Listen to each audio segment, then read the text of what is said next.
જૂનાગઢ પર ગેરકાયદેસર કબજો કર્યો હોવાનું પાકિસ્તાનના વિદેશ મંત્રાલયના પ્રવક્તાનો આરોપ. પાકિસ્તાનના વિદેશ મંત્રાલયના પ્રવક્તા મુમતાઝ ઝહરા બલોચે ગુરુવારે આરોપ લગાવ્યો હતો કે ભારતે જૂનાગઢ પર ગેરકાયદેસર કબજો કરી લીધો છે. ગુજરાતનું જૂનાગઢ 1948માં લોકમત દ્વારા ભાજપમાં જોડાયું હતું. પાકિસ્તાની મીડિયા રિપોર્ટ્સ અનુસાર સાપ્તાહિક બ્રીફિંગ દરમિયાન પ્રવક્તા બલોચે કહ્યું કે જૂનાગઢને લઈને પાકિસ્તાનનું વલણ હંમેશા સ્પષ્ટ રહ્યું છે.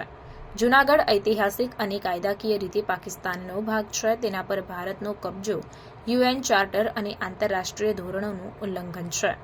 પ્રવક્તા બલોચે કહ્યું કે પાકિસ્તાન જૂનાગઢને જમ્મુ કાશ્મીરની જેમ વણ ઉકેલાયેલ મુદ્દો માને છે. તેમણે કહ્યું કે પાકિસ્તાન હંમેશા જૂનાગઢનો મુદ્દો રાજકીય અને રાજદ્વારી મંચ પર ઉઠાવતું આવ્યું છે અને તેનો શાંતિપૂર્ણ ઉકેલ ઈચ્છે છે.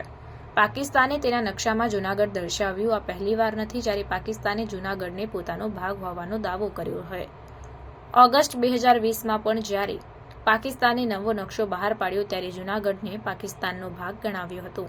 આ પછી ભારતીય વિદેશ મંત્રાલયે એક નિવેદન જારી કરીને કહ્યું કે પાકિસ્તાનનો આ પ્રયાસ નિરર્થક છે.